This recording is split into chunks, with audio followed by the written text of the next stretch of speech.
Black History Month yet? Huh? Huh? Huh? Can we just like recognize that this is what they consider the last 30 of the month for Black History Month, but Black History Month is what? 365. Oh, let's be clear, right? So I don't care, but first I gotta get my blackness in, and then we can go back to the other stuff. So can we like do this chapter saying like, I love being black. I love being black. Say I love being black. I said I love being black. I love the color of my skin. I love the color of my skin. It's the skin I'm in. It's the skin I'm in. I said we love being black. I said we love being black. I said we love being black. I said we love being black. We like the texture of our hair. We like the texture of our hair. And we rock it everywhere. And we rock it everywhere. We say we love being black. We said we love being black. I say y'all. I couldn't start this without, first acknowledging the ancestors and what time it is, right? And so that, I'm going to be black wherever I'm at, unapologetically. So with that being said, I want to give thanks, and it's an honor to Capital Bop for actually seeing us, right? Because I was kind of shocked. I'm like, what? Because the reality is, we're not a person that, we don't show the work, we do the work. And if you in the streets and you in the trenches, or you where we trying to get black people free, you gonna hear about Her's dreams. If you ain't doing the work, if you ain't worried about black people, 9 times out of 10 you ain't gonna hear about us. Because we not on the TVs and stuff. We in the trenches, we in the streets. And so with that being said, I wanna tell y'all a little bit who we are, so that y'all can see why Capital Bop took and respected us to help us get this money to continue to do the work. We are, first off, a black woman, trans-led abolitionist defense hub. Abolitionist, let me say it again. Abolitionist defense hub. With that being said, we are reimagining another world where we keep us safe. A world where we build in this world where we don't need police. We don't need capitalism and all that, right? So with that being said, we have a herd responders where we do mutual aid, and we do community defense where we come and respond and try to take care of our neighbors in a way that's needed. We do legal empowerment while we try to keep our people out of cages.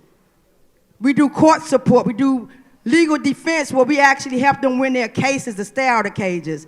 And then we politically educate you so you can know what an abolitionist look like and why we do this work, right? So we're not gonna just do it and not let you be educated. So you all can follow us at hersdreams.org. We're going to have a membership meeting on March the 2nd so y'all can learn more, because it's going to take all of us to save us. And if Her's Dreams not for you, just you get the knowledge so you can get somewhere so we can dismantle these systems that's oppressing us. And once again, I want to thank Capital Bop for recognizing us and seeing us. And you all enjoy this music, because you know what? Music is the beat of our ancestors. It started with a drum. So that beat right there, music is a part of us. So all of this is part of our freedom and part of our culture. So you all enjoy tonight, and let's get this panel rocking. It's cool. Let's just get started, because we ain't got a limited amount of time. Let's just roll. So hey everybody, I am Aja Taylor. I use she and her pronouns. I'm a lot of things. I'm the advocacy director at Bread for the City. I'm a sex and kink educator. I'm a dominatrix. I'm an abolitionist, a student of abolition. And I am honored to be up here with these beautiful black people. My God, how honored should you all be to be in the presence of such divinity. And so today, like Nene said, we're going to be talking about safety, right? And it's specifically talking about a world outside of prisons, a world without the police. And these beautiful visionaries are not just people who talk about it in theory, but like Nene said, are people who do the work. And so I feel really excited and really honored to be in your presence. So let's kick it off. Instead of intros, since we're running a little bit behind, when you answer the question, you can give your name and pronouns to kind of ground the space. But I want you to open up with what is safety, right? To you, what is safety? What does it mean? Anyone can start.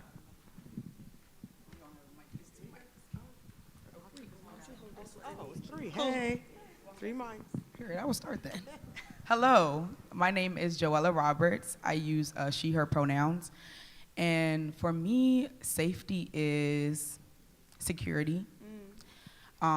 Safety is love. Safety is possibilities without fear of barriers, without fear of borders, without fear of oppression or retaliation. That's what safety is to me. Come on now, don't make me get out this chair. To me, safety. And don't forget your name and pronoun. Oh yeah, Jessica Ticci, pronoun she, her. I think safety is honestly about the freedom to operate in an unapologetic way that does not harm or hurt others. Yeah, that's safety. Like Beautiful. Ty Hobson Powell, he, him, would say safety is the ability to exist without policing your existence. You know, I think there's a lot of people that can't like freely be who they want to be. Safety is that freedom to just explore whoever you are and, you know, to do that with your community.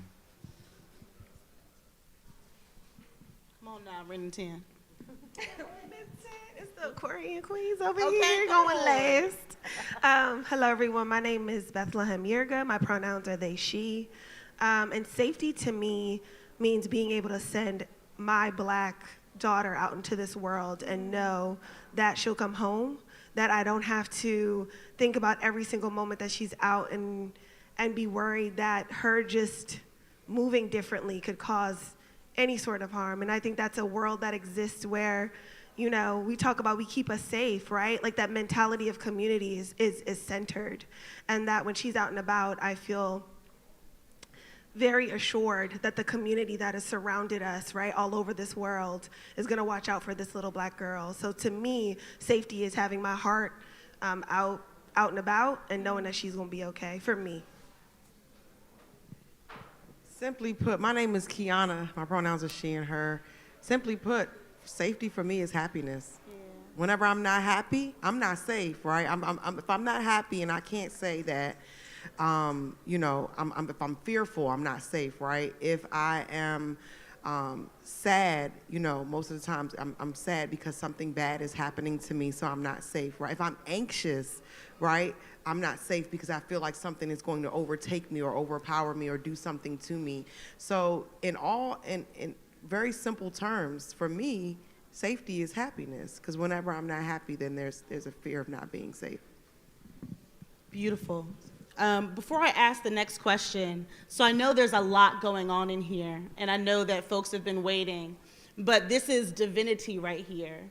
And so I'm gonna ask that if you have a conversation that needs to be had, that you have it outside of this space, so that the people who are trying to get this, right, can get it. And if you know me, I hate repeating myself, and if you don't know me, now you know. So I'd hate to be that person to be like, my man in the gray sweat, you know what I'm saying? But that will be me. So let's avoid that, right? Let's get what we came to get.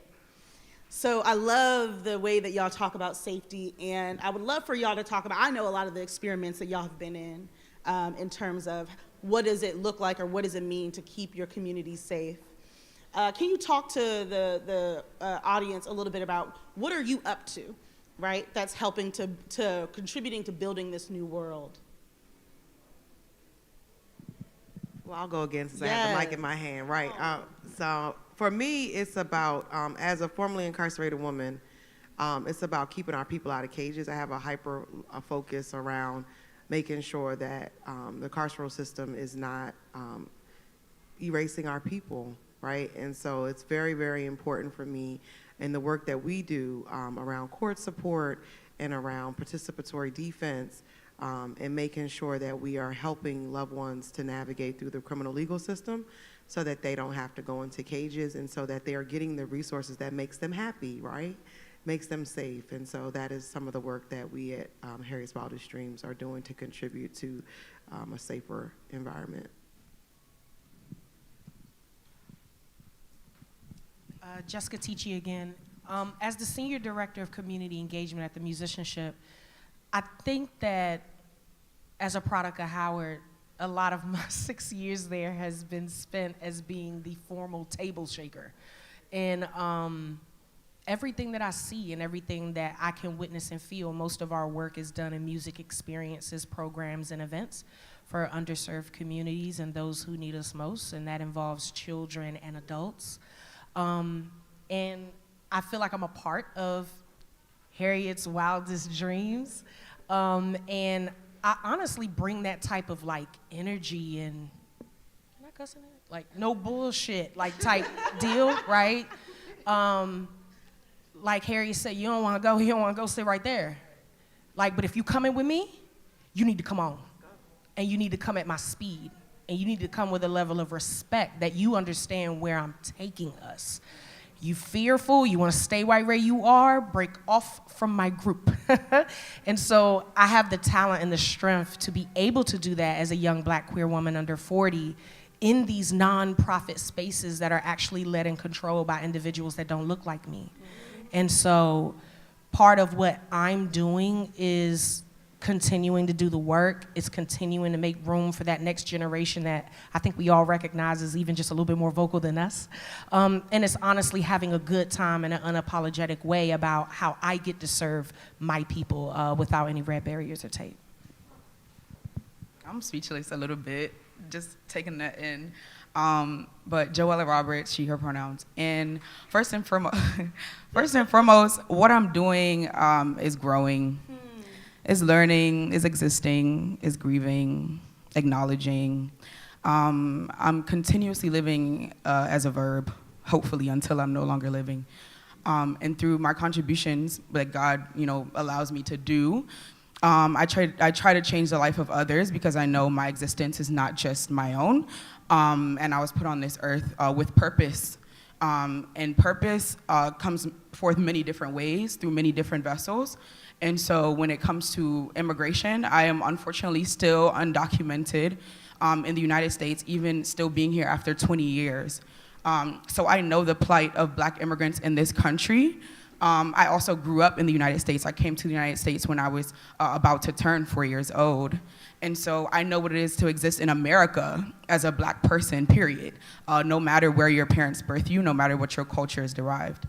And so knowing my own experience, even with the privileges, whatever that means, that it's allowed to me, I still know what my immigrant community is going through. I know that we are at the intersection of crimmigration, which is the criminal justice system, and immigration, which is the same thing, LOL. I know that we are at the forefront of mass incarceration, being in prisons, jails, and detention centers. And so even though, as a DACA recipient, one of the obligations is not to interface with our criminal justice system, I know that it's almost impossible as a Black person living in America, period. I know that I'm an extremely proud and vocal woman, and I'm a dark-skinned, thicker person. And so when people, delicious, okay? And when people see me, they have a misconception, obviously, based on stereotypes and shells and shelters that people that look like me had to be. And so most importantly, through all the work that I'm doing in immigration and higher education, in food insecurity and homelessness and healthcare, you name it, I'm most importantly living as an example because I believe that there is no success without successors. So in every route that I'm taking, every work that I'm laying down, I'm making sure that people, one, understand what I'm doing, why I'm doing it, and that other people are also being involved. I mean, man, it's so hard to follow such amazing words, right? Like, and I don't want to sit here and regurgitate just a virtue signal. I think for me, I would say what I do is just show up. I mean, I'm a new dad of 8 months.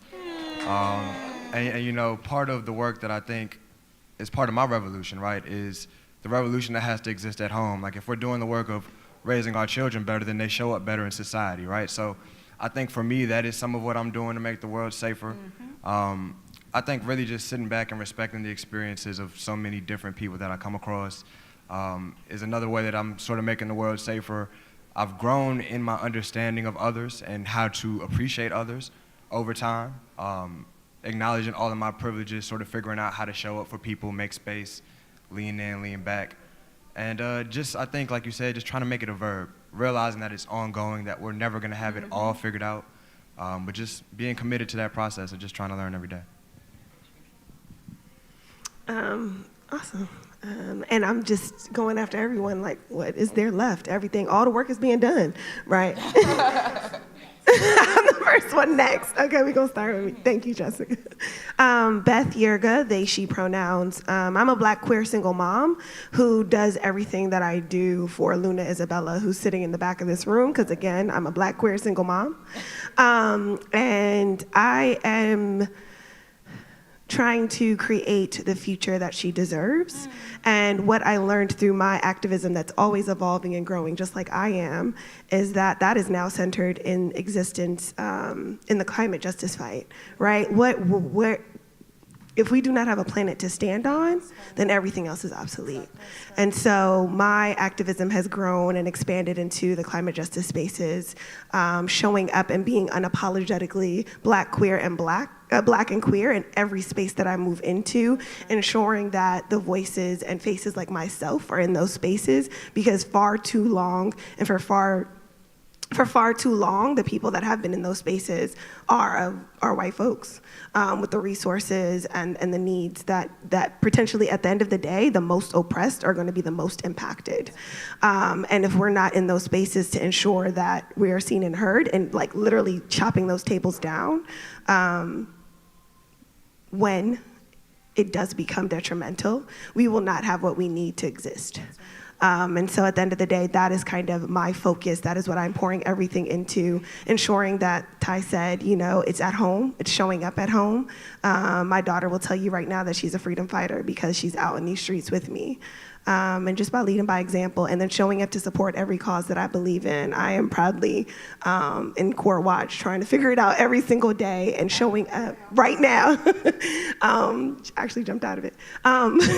But just to say showing up and supporting, being unapologetically Black in all the fights that we are doing. It's intersectionality, period, right? You know, Joella named them all. Thank you very much, sis. But you named every single injustice that we can name, and if we're not showing up for each other and not pulling up with what we got and sharing that, the fights become siloed. So that's my focus, not to make sure they're siloed. Perfect, right? Perfect segue. Because in all of what you said, what is noticeably missing and rightfully missing is cops, right? When I think about the planet being safe, when I think about keeping people out of the criminal legal system, when I think about keeping young people and keeping communities safe, keeping people out of detention, raising the future and creating something different. If anyone could raise their hand if they're like, I know a cop who's done that. I know a policing system that has brought about a new planet. No, right? I'm just gonna answer for you. No, it's not a thing. Not even in the Marvel universe or the DC universe. Right? Not in Octavia Butler's universe, not in the metaverse, right? In no version of the world are the police, the policing system, the carceral system, the thing that keeps folks safe. And so I am curious, right? We have a lot of people here, some who probably are involved in things, some who maybe are like, well, how do I get involved, right? You all talked about anti-racism as a foundational part of safety, right? There's plenty of white folks in the audience, and white folks be like, I don't know what, I'm white, I don't know what to do now. And I'm curious if you have any sort of,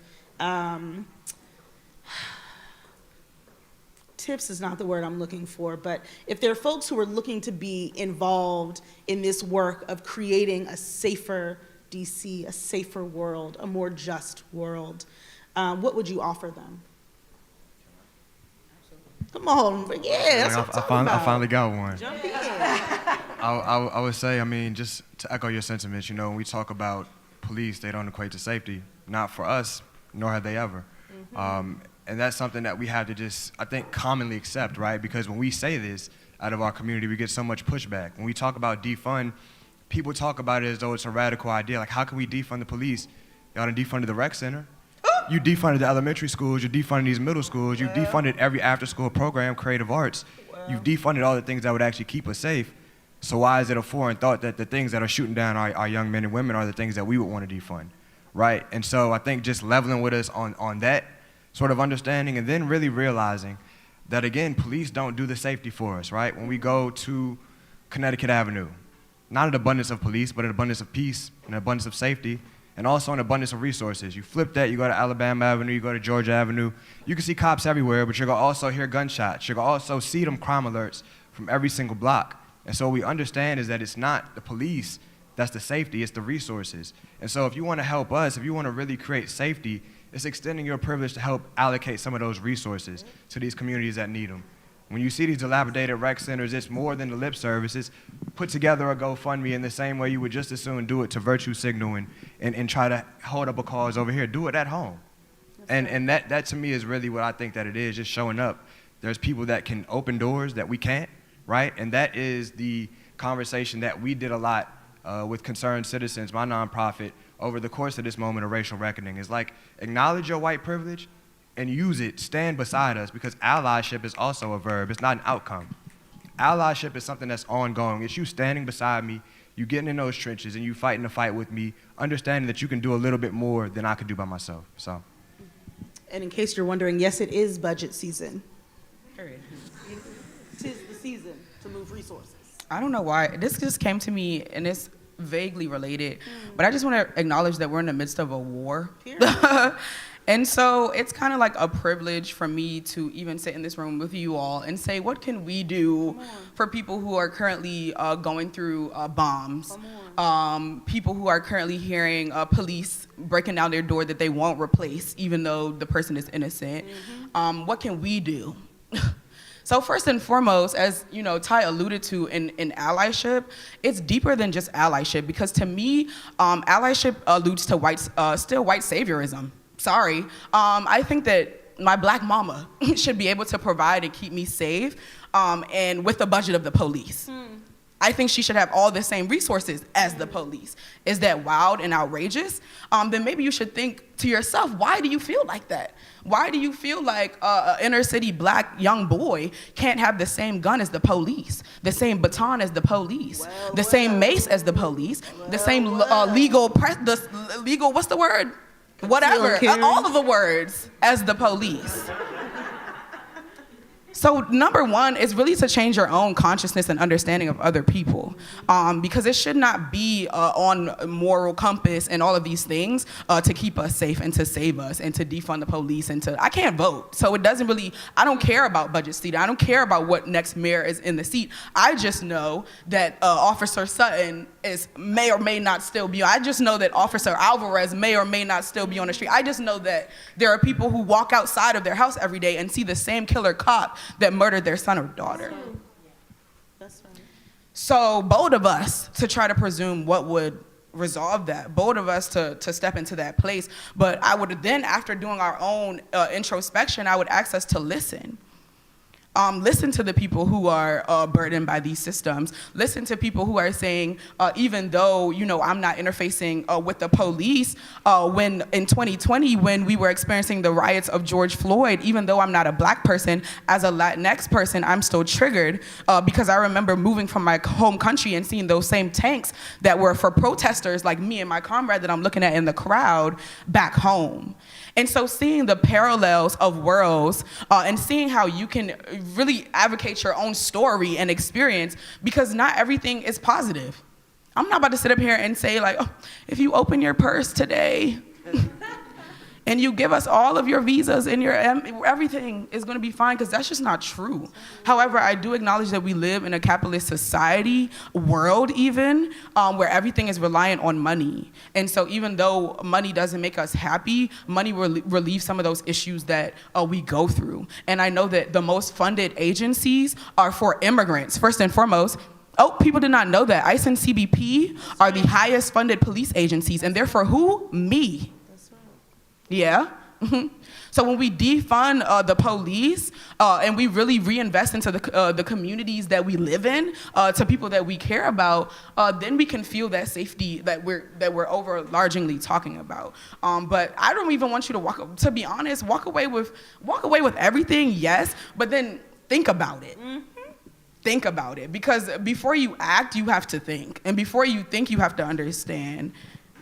So that's my 2 pieces and 3 cents. That was $1. Yeah. Non-refundable.